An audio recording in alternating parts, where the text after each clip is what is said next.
But no, those emails suck. Those emails 1000% suck. Um, but yeah, it's defeating. My job hunt to get to my current job now that I've been in for a year was rough. It was a long process because it took more than a month to get hired, and then I had to wait and start, and then I was like, they put you on part time for a couple weeks to do all your training, and it's like this just sucks. Uh, so I just blew through everything. Like being like a single parent at the time, like I blew through like everything I had saved just to keep afloat for a month and a half, almost 2 months before getting paid again, and then unemployment was supposed to happen because I got wrongfully terminated from that job, and I had won my appeal against them because they had broken at least 15 different RCW codes in my termination, and they didn't give me a fair chance. It was a he said, she said kind of firing. And it, of course, I'm being the he in that situation and whatever. I mean, I was kind of already unliked, and I get unliked at jobs very easily because I'm loud and I'll get in your face and I'll speak up and I'm not afraid to do that. Uh, Definitely backfires from time to time. It's not my best qualities, but um, it is what it is. But job hunts are fun. I love that you're brave enough to speak up because I feel like corporate America is all about just getting the job done, not speaking up, not getting too personal. I I don't even know how to navigate like a wrongful termination. What steps did you take? Like what would someone do? I mean, you kind of just have to. For me in my state, so I live in Washington, um, and I just had to file unemployment, but my unemployment was already like, so I never actually got like the payout from it, that I was supposed to, because you pay into unemployment throughout your whole employment. You're always paying into it technically, and then when I gotten fired from the previous job, it got denied, and their side was justified. I was like, cool, whatever. I thought it'd be closed out, so I went in to reapply under this new job, and it was so messed up. It was a whole process. It was a whole thing, and I didn't get the benefits, but I ended up winning the case against them and whatnot. So I just the overall satisfaction that like they were found in the wrong was more than enough for me. The money would have been nice, um, but overall it was just like filing unemployment and then just like putting in your reasons why you felt it was wrong, and then normally like someone from like the unemployment office like calls you to investigate, and then get your like verbal side of it that they record and then transcribe, and then they ask you very specific questions. It's like, did this happen, yes or no? Did this happen, yes or no? And a lot of it was, and I probably shouldn't recommend this, but a lot of it was like playing dumb, Hmm. where it's like, well, I didn't know that was a policy. No, they never showed me that. Like, oh, what? No way. Like, I was never given that. Like, I was never given that part of the handbook. Oh, no, that policy changed and it was very unclear. It was very gray. No one ever explained it to me. Like, my boss didn't tell me that. Um, or this part of it wasn't explained to me. So I had no idea that that was even wrong. If I knew it was wrong, I would have done the right thing. Um, and just Yeah, really that makes playing sense. And honestly, who does go through the employee handbook? nobody. Um, Nobody. Nobody goes through the employee handbook. But technically you do sign it at some point. But then again, it is what it is, and at the end of it, I won. I didn't get a payout, but I still won. They were found guilty for all the things that they did wrong and are doing wrong. So will it lead to any change in that company? Probably not. But it is what it is. At least they were wrong. Yeah, that probably felt like a little bit of redemption. 100%. 100%. Well, Rena, thank you for being here.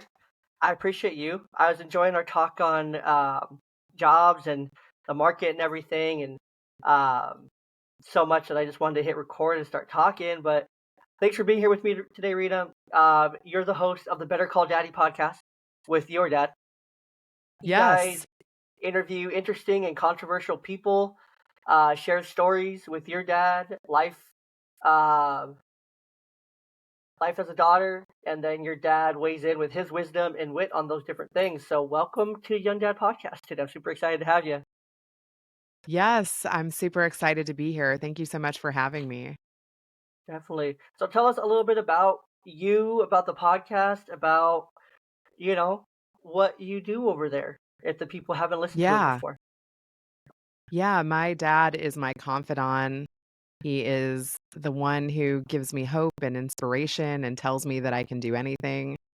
And he's really been kind of my encourager throughout my life. All of my different chapters, he has been accepting, and he's a dad of 3 girls.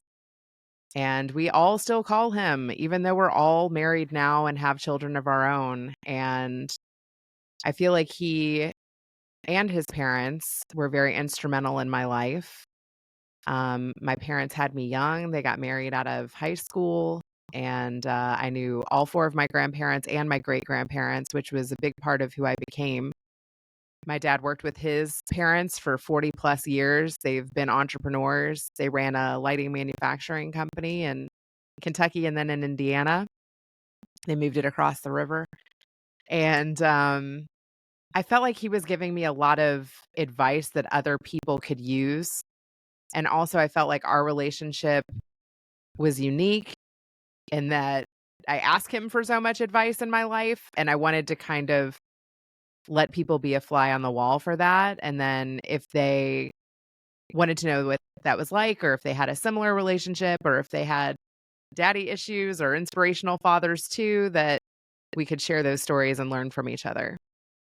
Definitely, I think that's so important. I mean, I'm a dad of 2 girls, so I definitely can sympathize with your dad a little bit with only having girls. So far, granted, mine are young; they're not adults yet, but hopefully, we'll do this again. We'll have your dad on here too, so that we can sympathize with each other a little bit.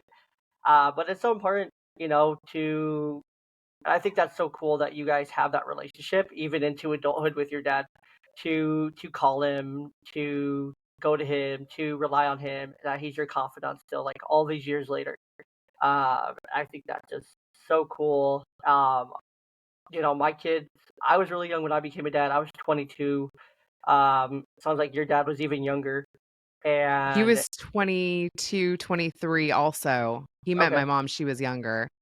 definitely. Okay, yeah. My ex-wife is younger too, so um that lines up. So yeah, my kids definitely know all their grandparents, but there's a lot of grandparents in our situation now, especially since the divorce and her parents are divorced.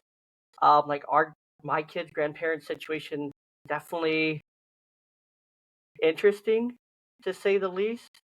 It's very non-traditional to where on their mom's side they have their paternal grandpa and their maternal grandpa and their maternal grandma. And then additionally, her dad is remarried, so there's an extra grandma there. And then her parents are alive, and then her dad's parents are alive, so her great grandparents. Um, and then on her mom's side, there's a grandma alive still, so great grandma. So there's a lot of like grandparents. And then you flip over to my side to where I don't really know. I'm not really close to my biological mother at all. Like we don't talk, we don't interact, nothing. So they've never interacted with her. They probably won't ever interact with her, and that's by my choice. To make sure that I keep that relationship non-existent. Um, because she doesn't. I feel really bad saying she doesn't deserve it, but she doesn't deserve it. Um, she doesn't deserve the relationship with me, with the kids. Um, and that's by her own personal choices and the things that she's done to me in my life that um, reflect like she didn't know that I was getting married. She didn't know that the kids were even born. Like she got no knowledge, none of that. Um, so I'm not even sure she knows she's a grandparent. And I don't know if she honestly cares if she knows she's a grandparent. And then of course through her, on my biological mom's side, I have my grandma who raised me from when I was 2 weeks old. She's still living. Grandfathers have all passed, but then my grandma's first husband remarried, and so I have another grandma there. She's still living. And then on my dad's side, my dad's dad passed away when he was really young, so I never got to meet him. And then his mom is still living, but I don't talk to her really. Again, by choice. She's a Karen. Her name's Karen. She's a Karen. Um, she's the worst. Um, and she definitely knows how I feel about her. And then there's a great grandma. She's 101, still kicking, still Wow. kicking around. So, um, yeah. So grandparent situation on my side is all over the place. My dad's parents were like second parents to me. All of my grandparents lived pretty close, like, within 20 minutes of a drive. And yeah, my dad's mom, I would say, taught me how to love. When I walk into the room, I know that she's so happy that I'm there, and she always is like, "When are you coming back? And don't leave." And she tells me like, "I love you more than anyone in this world." I mean, saying that to someone makes you always wanna be with them. Mm-hmm. 100%, 100%. And I mean, I was super close to my grandparents because they were the ones raising me. You know, like my grandma raised me, so like I'm still really close to her. Like I'll call her every week or so, um, and we'll talk and we'll catch up and we'll all the things. And then my other grandma, who I spent some time with growing up, uh, her and my grandfather who's passed, I'll spend some time talking to her every week or so, and um, just kind of go through that. And yeah, outside of that, I don't. I talk to my dad pretty often.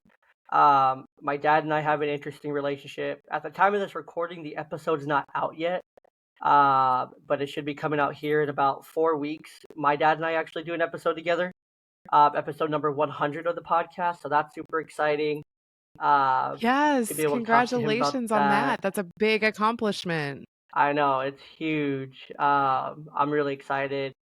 And then just, talking about that story and talking about that aspect and dynamic. It's been really fun to explore over these last, I don't know, 100 plus episodes, just like my journey of fatherhood and um, in relation to like my dad. And we talk about our story, like growing up and stuff, like what that was like. Cause I didn't live with him until I was 14 or so. So we didn't really have a relationship for the first 14 years of my life. And so we just weren't close at all. And then some things changed, and have to go back and listen to that episode when it comes out. Or if you're listening to this now, definitely go back and listen to episode 100. It's a fun, hilarious episode. Lots of laughs, lots of profanity, lots of vulgarness, lots of roasting. Talk about how I was as a teenager and all those things that he helped me learn. And there's a lot of gratitude expressed. And like, overall now, like we call each other when we're excited about something, which is really fun. He'll call me when he's excited about something, or like when he's stressed about something, and like we have that with each other. Like I'll call him, and usually I get a different response when I call him versus him calling me, because like I work in mental health and I'm a mental health clinician, so I know how to have that conversation and be excited. He just doesn't, and I love him to death. He just doesn't have the same like emotional capacity that as I do, which is okay. I mean, we're different people completely, so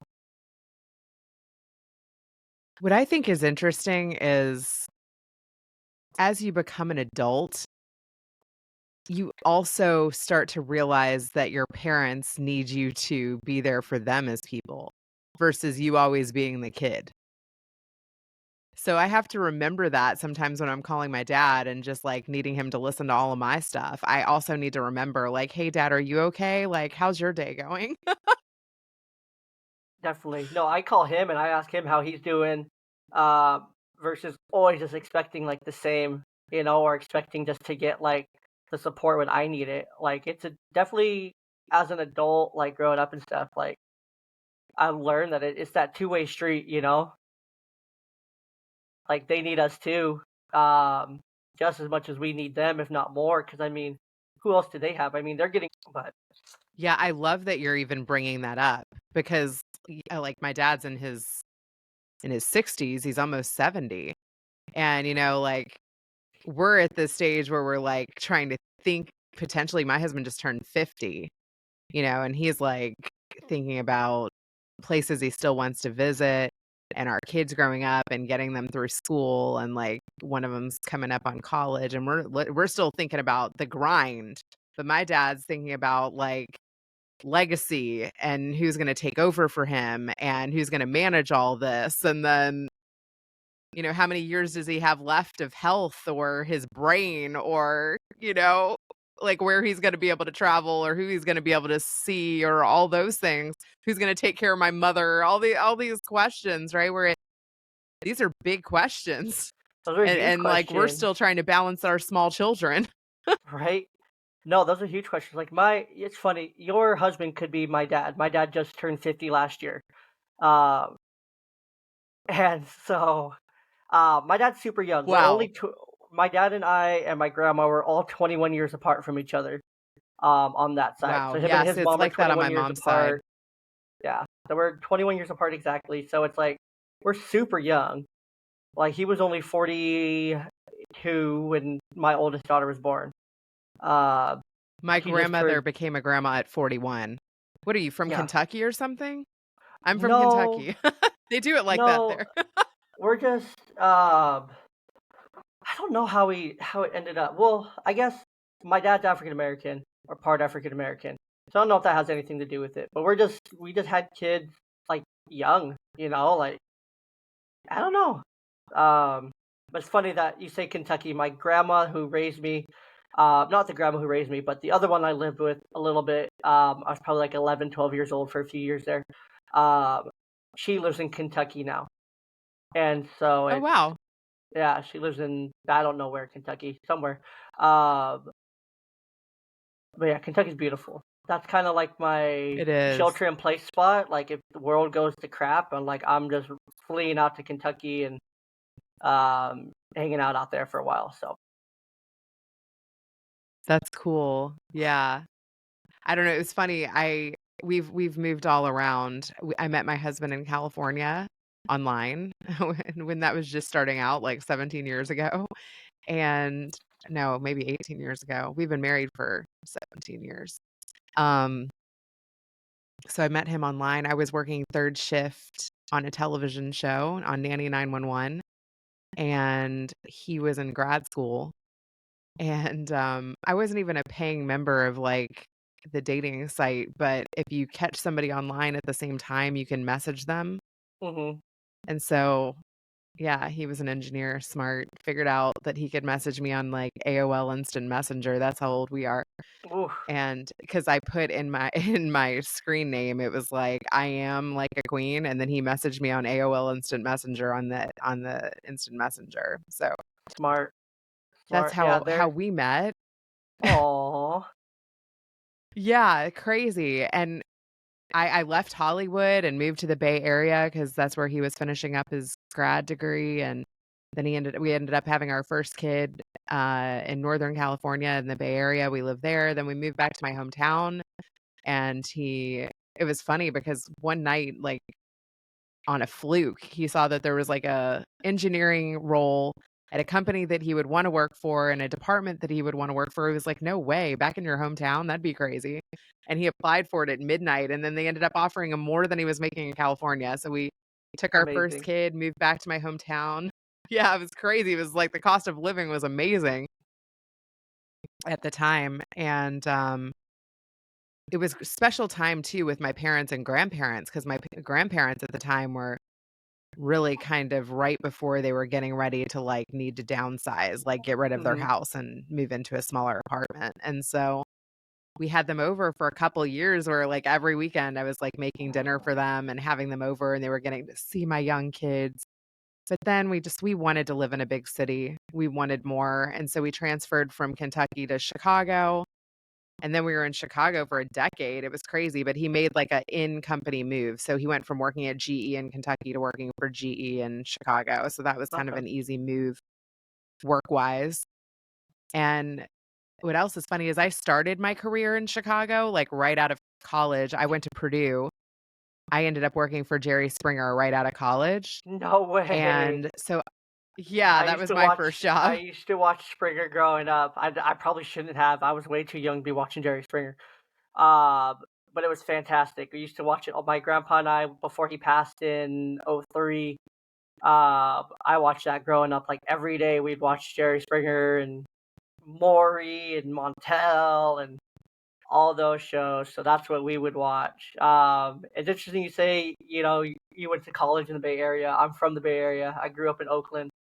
Uh, Oh, cool. so I'm a Bay Area native uh, myself. At least I consider myself to be a native to the Bay Area. So, My husband lived in the Bay Area for 15 years. So I went to school at Purdue in Indiana, okay. but I ended up in the Bay Area after we met. I was in LA and he was in the Bay Area at Berkeley. Okay, yep, Berkeley And right there. So right in my backyard. I used to go to a lot of Cal Berkeley games. Spend a lot of time just walking through that campus just randomly because it's an open campus and they have a ton of like shops and everything right there next to Cal and great shoe stores. At it's least back in such the a day, they used to have beautiful great shoe area. stores. Yeah, it's definitely that's North Oakland. So North Oakland has a lot more privilege in it. North Oakland, Emeryville area has a lot more privilege. Of course, you have the Pixar studio there. You're closer to the water, closer to the bridges, so there's a lot more privilege there. Um, West Oakland, at least if I'm remembering correctly, West Oakland, a lot of the same. East Oakland's the hood. I lived in the hood uh, for a couple years, and it was definitely culture shock overall because that's where I first moved to when I lived in Oakland, right over by Laney College and right over there. So it's where I'm from, but it's great. But yeah, Berkeley is a great area. Was a great area. I haven't been back in years, so I can't really speak accurately to that. It's been probably 5+ years since I've been back. Um, no, maybe 4, less than 5. Since I've been back. Last time I went back, it was for my younger brother's funeral. Uh, Oh so I no. That's the last time I went back to the Bay Area was for that. Um, so yeah, but media portrays it one way. Reality is a totally different thing when it comes to the Bay Area, but it's still concerning when you see Walmarts and In-N-Outs and Denny's and chain restaurants and chain corporations pulling out of Oakland and pulling out of these areas due to crime and um, it's definitely sad to see. It's definitely really sad to see. Yeah, I have seen some of that on TikTok. And I was like, "Whoa, is that true?" That is actually sad and kind of telling of the area. I mean, Hmm. it's too hard to even make it working those jobs. You can't afford to live.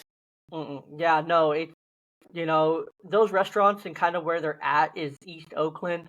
It's right there down by the airport, which has always been kind of a rough, underdeveloped area. Um, it's right off of International, right off the hood, a little bit. So it's not the most thriving area. Of course, there's big reasons why the Raiders left. There's big reasons why the Warriors moved to Santa Clara to San Francisco. There's big reasons why the A's are relocating and leaving. Like it's just there's big reasons. There's big reasons why. There's deeper political reasons why people just don't see that meets the eye, which is I get it. It's not what you're going to focus on for sports. You don't want to associate your team with crime, and you don't want to bring a negative image to the city that you're playing in and scare away the fans that are coming to support you and things like that. So it's tricky, but I definitely understand it. But yeah, it's the Bay Area. It's cool. I miss it. I call it home. Would I go back and live there? No. But is it home? Yeah. It's like where I'm from, where my roots run, where I call home kind of thing. So, Wow. Yeah, it's a beautiful place, like, especially I mean, Marin County is Hmm. magical, and we lived in Palo Alto, like, near Silicon Valley, and Palo Alto's there was beautiful, this yeah. trail there's this trail near Stanford that Hmm. we used to love to hike, and you could see the entire city. Oh, man. I mean, the views are Oh yeah, fantastic. South Bay is beautiful. Uh, Beautiful, beautiful area down there in Palo Alto. Again, totally different. There's a lot of the Bay Area that's rooted in. So there's this interesting book. It's called The Color of Law. Uh, I guess we'll kind of get into an interesting and controversial topic a little bit. Uh, it's called The Color of Law. It's a fantastic book, but it talks about de jure segregation.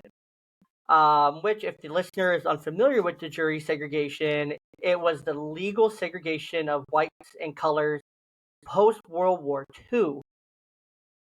You hear post World War II, that's 80 years ago. That's one and a half generations ago.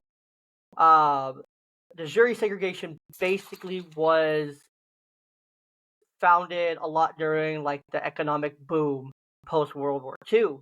The New Deal and the home buyer loans and all these different things that were coming up and creating and new to the world and new to life at the time were rooted in segregation. Uh, I can't think of the name of the loan. FHA loans were used primarily to help colors or help whites move out of colored areas that were becoming colored, would help them move and develop a new cul-de-sac or a new neighborhood for whites. And then the stack housing or apartment housing in the Bay Area was for colored, was for slums. So you think of, and this was when the Ford Motor factories were there in like um, Hayward and Vallejo and uh, kind of these outskirts area where the factories were.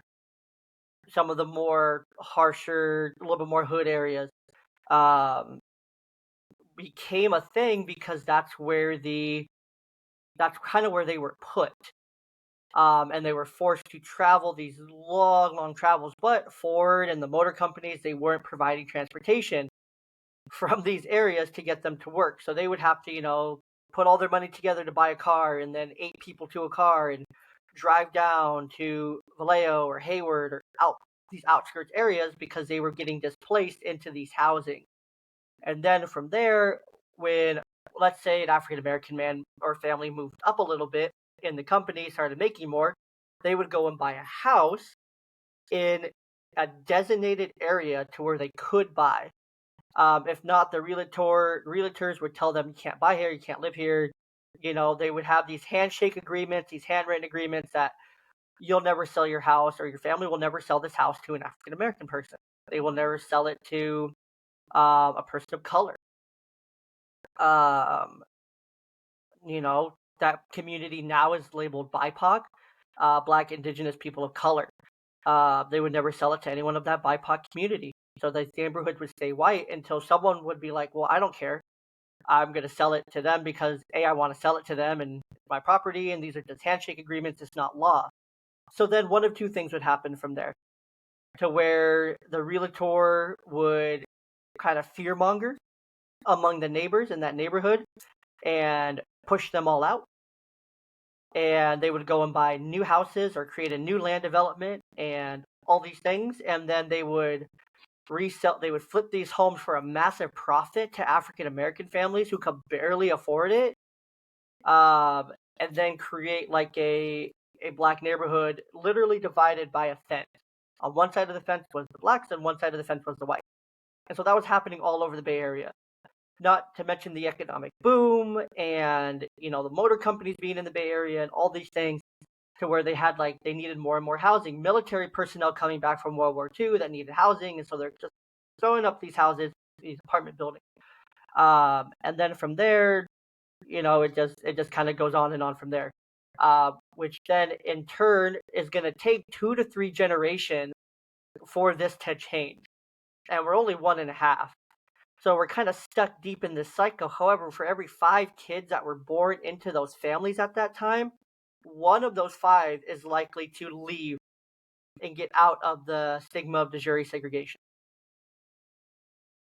The other one is likely to move up into this spot to where they can, so one will move out completely, that leaves 4. One will move into this spot, which still leaves 4, and then someone new will come in, and now there'll still be 3, while there's 2 that are on the brink of leaving and success, while the other 3 are just stuck. So 60% are stuck, essentially, while 40%, maybe 40%, best case scenario, is able to, kind of break those chains for their family and break out of those stigmas and those curses for their family. Outside of that, it's going to take multiple generations, and we're only seeing about the second generation right now being able to break out of that. So the second 40% is just now starting to break out of that. So it's kind of crazy, but that's where a lot of the Bay Area, Chicago, uh, I was getting ready to say we lived in Chicago for a decade. I mean, Southside Chicago, Chicago is yep, definitely that. yep, Chicago, same thing. Uh, you know, Kansas City, Missouri, another big one. Um, Bay Area, all up and down the Bay Area, different parts of big cities all have it. 'Cause that's what was going on, like nationwide, and how it was okay because it was legal segregation. They could do these things because they were legally allowed to.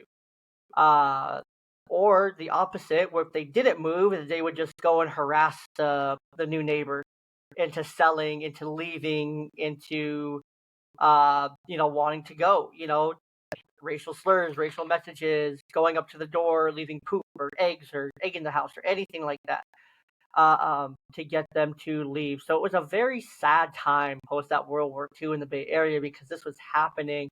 And so that's where a lot of those things are rooted in the Bay Area, is through de jure segregation. So I definitely invite everyone for a clear understanding. I'm probably not doing it as much justice as I could. I just did a 25-page research paper on de jure segregation with different resources and whatnot and the Wow. lasting effects. So I'm learning more and more about it. Um, so it's definitely something very interesting to learn more about, to take a look at the color of law.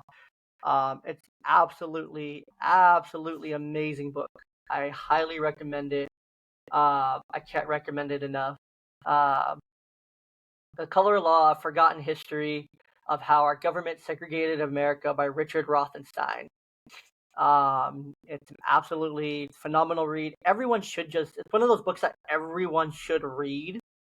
Uh, if they will or not is a totally different thing. But if you are a decent person or a person that enjoys reading and wants to learn more about history, this is a fantastic book. I can't recommend it enough. It's on audiobook, on Audible. It's just absolutely something everyone needs to read. The Color of Law. It's fantastic. I can't You got recommend me it enough. sold. Yeah. So, Yeah, that looks really good. but yeah, so I jumped off the I'm tangent. interested. I was just gonna say, like, I'm interested, like, what made you pick that up? So I picked it up. I was in a training. So I was in a training, um, for work. It was a crisis response training. It was a 2-week training. There's actually a lady in this training who, she's white, and being biracial myself, I was the only biracial person in the room, um, with African American roots. And the way she was talking just really bothered me from day one. And so it was only day 2 or 3, and I just snapped on her. I snapped on her. I pretty much told her to shut her mouth, stop talking like she was African American, like she knew what was happening, and just shut her up. I was frustrated. I shut her down, and I don't remember what I said or what she was saying, but I know she was like low key being racist, talking from her ass, and didn't know what she was saying. Talking like she lived that life, but she didn't. She's white. She never lived that life. Uh, she doesn't get it at all. You only get it if you live that life. Like I still lived in Oakland, yes. I was a minority, yes. But did I still feel the same things that my African American friends felt? Absolutely not. Um, I saw what they went through firsthand, but I didn't live it. So big difference. Big difference. Uh, And so I just got my frustration boiled over, and I just kind of popped off on her and told her to shut up. And uh, it was respectful. It was a professional environment, so it was like a respectful shut your mouth. You're dumb. You're white. You're privileged. Kind of thing. And so then that led to the instructor. I think it was at the end of that day or the next day. And the thing that really made me more mad is that she tried to justify the next day. She tried to justify what she was saying and like apologize, but it was the most privileged apology I think I've ever received from someone. Where she was saying, where she started it great. She was saying, "I'm sorry for that. I don't understand," and then she went, and then she started talking about how her half brother or her step brother was black and all this BS, and then she just ruined it completely. I'm like, you had it, you checked your privilege, you did it, and then she lost it, and I just was more mad. I'm like, you still don't get it. You're never gonna get it. You're never gonna change. And then after that day, I think I was talking outside with the instructor of the course, um, and she had recommended this book to me, and I'm like, absolutely, I'll pick that up and read it. Um, And gosh, am I glad I did, because it just brings so much clarity and light to these areas where I lived and grew up in as to why they're this way. So it's a very interesting read. It's a great read. So I'm definitely gonna pick that up. Wow, yeah, it's a that's powerful cool. read. It's For me, it was very gut wrenching because I lived in these areas. I experienced it. My family experienced a lot of these things. So it hit very, very close to home. Like I felt it in my gut at times where I was just like, I felt anger, I felt sadness, I felt upset, I felt mad, I felt like parts of me like and it's a real thing to where like um generational trauma and cultural trauma kind of just like get passed down genetically. So I felt these different parts of me kind of being triggered and whatnot that I was very unfamiliar with. I was just like, why am I feeling so mad about this? Why am I feeling so upset like in my gut, my tummy? Like I don't like this. Like this is uncomfortable. Like this I want to put this down. Like I had to take a lot of breaks. Like I couldn't just listen to it straight through. Like I listened to it over the course of many weeks until I was mentally ready to pick it up again and to get on and like slog through the next like little bit of like very uncomfortable history and to like be triggered again by it. Probably the first time in my adult life that I've ever been triggered by a book, that I've ever been triggered by history, but I've ever been triggered by race and everything. But it just it's something that stays in your biological makeup uh through generations. It gets passed down, and it's an important message for fathers and for caregivers alike to know, like, these things are in you. Like, if they go unchecked, if they go unhealed, if they go unhealed, really, then it's gonna linger. It's gonna carry into the next generation. It's gonna carry into the future, because those things are always gonna be part of your genetic makeup. I have ancestors who were slaves. I have ancestors who were slave owners. Uh, Heck, someone in high school once made a joke like, "Bro, you owned yourself."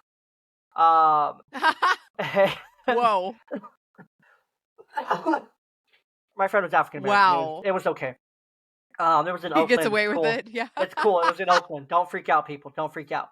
Um, don't cancel You me. owned yourself. I mean, that's crazy. Yeah, but it's like I could have. I very well could have, because I had ancestors from both sides that were in the same area. Uh, that very well could have Wow. owned each other in some variation of it, which is just kind of mind blowing to think. Haven't traced anything, but it's very likely. It's not out of the realm of possibilities at all. Um, which kind of is a great segue. Like, there's a lot of entitlement that I felt like growing up, and I felt a lot of entitlement. Growing up, I grew up with my grandma. I grew up white. I grew up South Seattle, Seattle area. I grew up white. Grew up a little crackerjack white boy, only child. Uh, Never knew Wow. nothing. I was taught, my grandma was born in the 1950s. Um, I wasn't taught racism, but I wasn't not taught how to not be racist. Where I still heard slurs and I heard the negative things and whatnot. So just very entitled, like when I lived amongst peers who were different than me, and uh, the way I look back that I acted towards some people, I just, thought I was better than a lot of people for no reason whatsoever. And it took until I lived with my dad, living in Oakland, being the minority, until a lot of that stuff changed.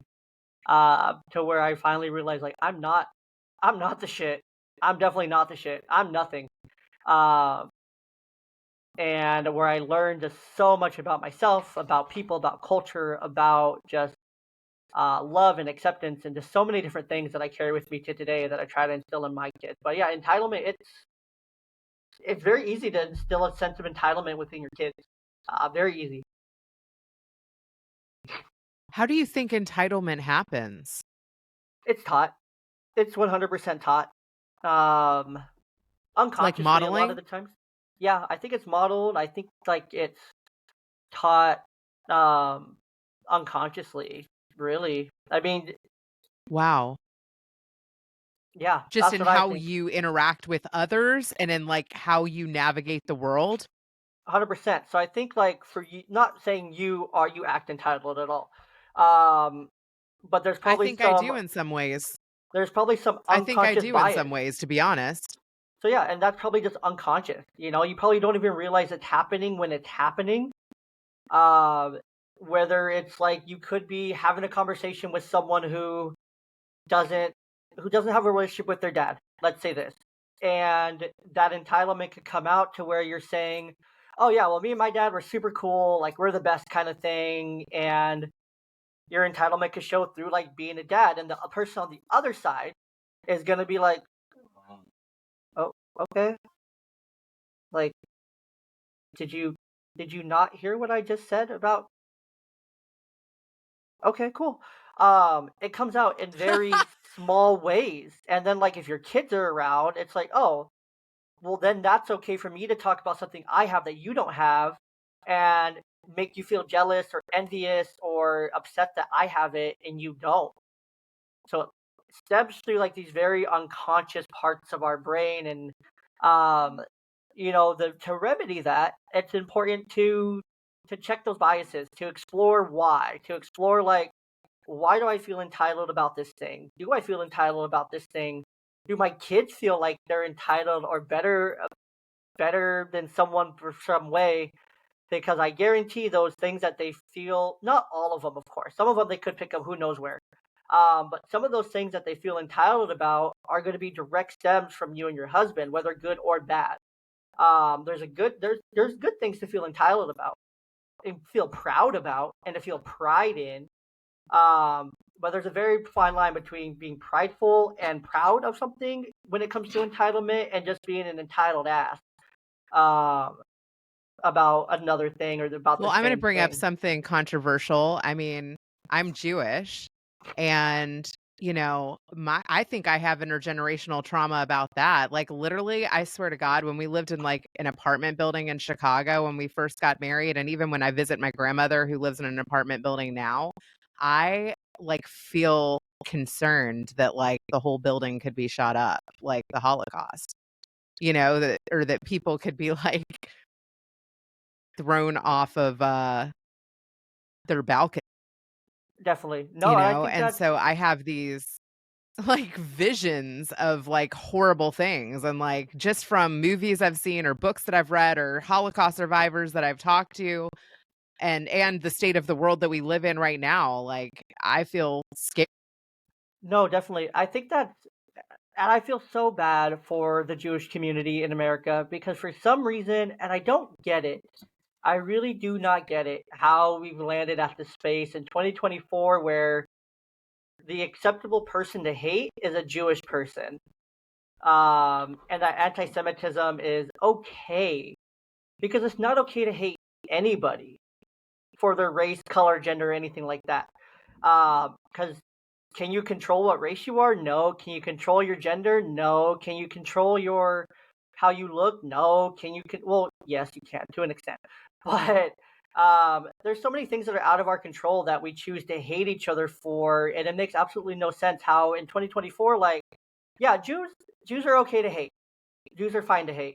Um, and then the Jewish people don't even get separated anymore as like being Jewish. And it's even more common now in big universities to where they wrap in Asian Americans and Jewish Americans into Caucasian, into being white.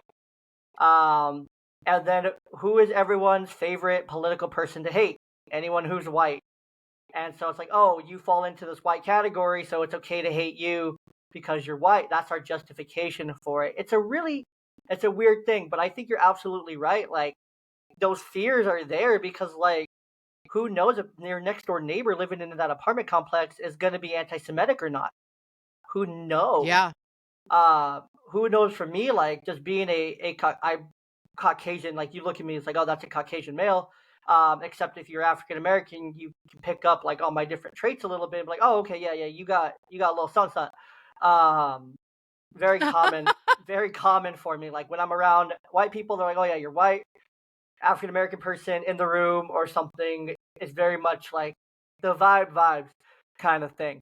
Uh, it's totally cool, but like no, I think that's absolutely real because it's like, well, if I walk into this public place, like, and I'm not small, I'm 6 foot, 200 pounds, like I have broad shoulders, like I'm not tiny, I'm not a tiny little white boy, I'm a big white, I'm a big dude, not huge, but like I have a good size and stature to me. I carry myself very high, very tall, um, which can be very intimidating. Like, what could happen next, kind of thing in this situation. Uh, to where it's like sometimes I worry. Sometimes I worry just being out, and the looks are still there. Like my fiance's Latina, and so going places like I sometimes I we feel like the eyes like looking like mixed race couple, interracial couple, or when we take my girls somewhere, they're not her kids, and so taking them somewhere definitely gets us some looks kind of thing, and uh definitely makes things look a certain way. So it's very real. Like I don't think there's anything wrong with like kind of what you're thinking there. Because it's very real. It's very true. Like those things do happen. And they happen a lot in our country. I And interviewed someone on my show who talked about bullying, and she said that there was literally someone who just didn't like the way that she looked. And she's like, "I can't help the way that I look. I'm sorry you don't like the way that I look, but you continuing to tell me that is, like, really hurtful." Like, yeah, it's she crappy. literally was like, "I'm sorry you don't like the way I look." Like, it's just people can be so cruel. 100%. And I don't get it. Uh, I don't, it doesn't make sense, but there's a huge sense of entitlement. And I try not to bash on any communities or anything. I try not to bash on any political parties or whatnot, but a lot of it Yeah. stems from, and this is my belief personally, cancel me if you want, disagree with me if you want, listener, shut the podcast off right here after you listen for 48 minutes. But, um, woke mind disease is very real. It's been very damaging to our country to the point where there's a high school kid, and maybe my conservativeness will show in this next statement. There's a kid at a local high school here who identifies as a cat, a high school kid who identifies as a cat, and they allowed that kid to have a litter box, and the janitorial staff has to clean out a litter box. Ridiculous. I'll Like, definitely be Googling that. That's yeah, crazy. Google Richland cat kid or whatever.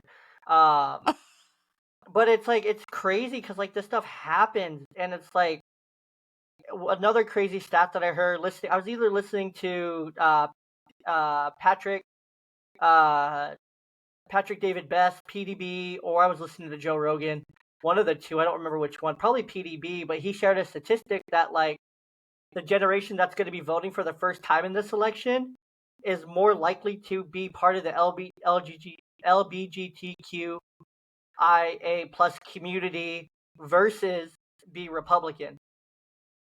Like they're more likely to be of that community than be Republican, which like shows us like how deep like a lot of this is. Um, and like I work around a lot of woke ideology at work. Um, I don't really agree with it. I just I have my stance. I have where I'm at, and You don't like it, tough shit. Like, we're different. Like, I'm me. Like, I got my ballot the other day. I had no hesitation in who I voted for. Zero hesitation in my primary ballot for who I was voting for. And I don't care. I'm not going to say who it is because that will probably get me canceled. That's funny because my dad even helped his 95-year-old mom go vote. He wanted to make sure she was getting counted. Give me half a second. Go ahead No and tell us problem. a little bit about some of the things that you've been able to learn from motherhood and from like your just journey over these last. I don't know how old your kids are, but you said you have one going off to college soon. So what are some of the things like you've learned over the last however many years of being a mom, and how have you that changed you as a person? Yeah, that's such a great question. You know, when I was single, I was a workaholic. And I feel like having children has helped me have more balance in my life, as crazy as that sounds, because I have 4 children. My oldest is 15, almost 16, then I have a 13, an 11, and a 4. And when you have that many kids, you have to really put them first. And when you're single, you can just be all about yourself. And I had many years of just wanting to be all about myself, especially in my young 20s. I just cared about my career and standing on my own 2 feet and living in a big city, which, you know, I started in Chicago, then I moved to LA, then I moved to the Bay Area. So I felt like I got to live in many big cities and kind of stand on my own 2 feet before I had kids. And then when I had kids, oh my God, it didn't matter that I worked on 3 seasons of Nanny 911. I knew nothing about taking care of a kid. I was completely taken over. So what I learned after I had my second kid was I definitely needed help. I needed babysitters, I needed community, I needed people that I could call for support. I lived in California for the first 3 years of my marriage, which was far from my family, and my husband came from a broken home, so, you know, he too, like you, had 2 sets of parents, and they weren't really involved, you know, because we lived so far away, and he had been independent for so long. I met him when he was 32 and I was 26, and we had both stood on our own 2 feet for a while, and I after having my second and third kid, I realized I needed babysitters, I needed date night, I needed some semblance of doing things that I loved as well as being a mother. There's some moms that that's all they've wanted, and they've dreamed of a wedding and dreamed of being a parent, and they were very intentional in wanting that. I felt pressured to become a parent, to be honest. I felt like that was expected of me. I felt like, you know, I came from a big family, and I felt like I started going to family events and everybody's like, "When are you getting married? When are you having kids? When are you this?" You know, and I came from Kentucky where a lot of my friends were getting married young and having kids, and I felt the pressure of society, and also I felt the pressure from my family to get married and have kids. Did I want that? I think on some degree. I think I had become accomplished in my career, and I still felt emptiness in some way, and so I felt like that was the next logical thing to do. But I think what I really learned from getting married is that it's not just about attraction, it's not just about traveling, it's not just about walks on the beach. It's about being there for another person and being vulnerable and being yourself and learning to love yourself and love the other person for who they are and not trying to be something that you're um and also same thing with your kids. Like don't try to make them something that they're not. You know, if they're telling you that they're having problems or that they don't like certain schools or friends or things, you gotta really listen to your kids and give them the benefit of the doubt versus the school the benefit of the doubt versus their friends the benefit of the doubt. Like, really, you gotta listen to your kids. 100%. I think that's so important, especially for like dads, because it can be really hard for like dads, like my age or older, because we didn't really grow up with that still. Like we're like millennials and um, generation before millennials. Like we're kind of like the dying breed of dads, to where we didn't really grow up with the dad that gave us tons of emotional reassurance, tons of emotional backing, tons of emotional like help. And so we're kind of a dying breed, and hope that's a good thing. I'm glad that we're the dying breed because we're making those changes. We're making those lasting changes for the next generation to where they become those loving, emotionally connected parents that are there for their kids. So we're working on becoming that. We are the dying breed if, in a good way, because that's what we should be. So it's really important to be there for your kids, support your kids, and validate your kids, and to do those And things there's for your your kid kids. right there. Yeah, there she is. She's one of them. Go. And they're just getting ready for the day now. But um, no, it's so important. It's so I important. love Yeah, and I think too, there are parents that believe, when you turn 18, figure it out yourself, but I have seen that I still need to call my dad, and it's not when you turn 18 you're out, it's like this is a lifetime relationship, and Hmm. I really hope that I can live honestly near my kids and help them with their kids and kind of bring back that intergenerational stability. Hmm. Like, my grandparents, anytime I called them, would come pick me up, and they had a mattress on the floor in their room where I could spend the night, and, if I got in trouble with my parents, I could call them, and they love to shop with me and cook for me, and it's really the quality time. Definitely. It's the knowing that you can call them and they're gonna accept you. I think we all just need more quality time with each other with no agenda. 100%. I think that's so important because without it, we're humans. That's what us as humans we're supposed to have. We're supposed to be connected. We're supposed to be social. We're not meant to hate. We're not meant to want to hurt each other. We're not meant to to kill each other. We're not. It's not how we're biologically made up. We're biologically made up to love each other, to get along, to love, to laugh, to have fun, to enjoy life.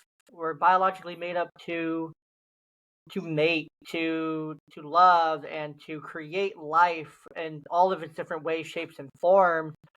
We're not meant to hate. We're not meant to hurt each other. That's We're something meant to that's been save taught. each other.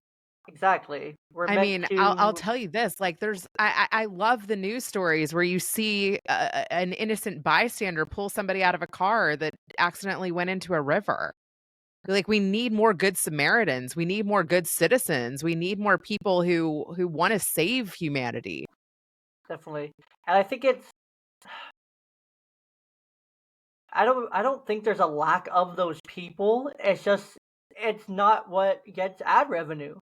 It's not what gets people That's true. watching. It's not what gets people clicking.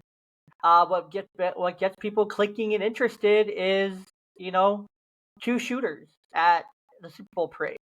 And what gets people clicking is hate and Ukraine and Israel and Hamas and uh Russia and World War III and fear mongering and fear porn and all these other things that get people clicking. 'Cause that's where the dollars start to come in, and that's when corporates can force an agenda for a certain way, and it's disgusting. But that's where it comes from. It's not that there's a lack of those people; it's that it's not highlighted, which then creates a lack of desire for people to want to do those things. They could be generally good people, but they just don't have a desire to do those things anymore.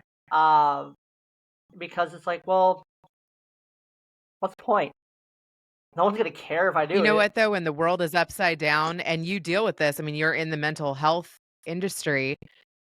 I think when the world is upside down, we have to have as many healthy habits as possible. Like, everybody has a lot going on behind the scenes and everybody is fighting their own struggles and battles. And what I try to do in those times is like take my vitamins, get good sleep, listen to music I love, listen to my kids more, lay in bed with them, hear about their day, show up more.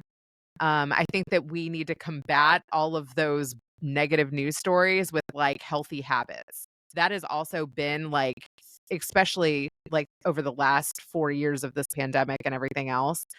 I think we need balance, we need healthy habits, we need stability, and we need to also hang out with people who inspire us.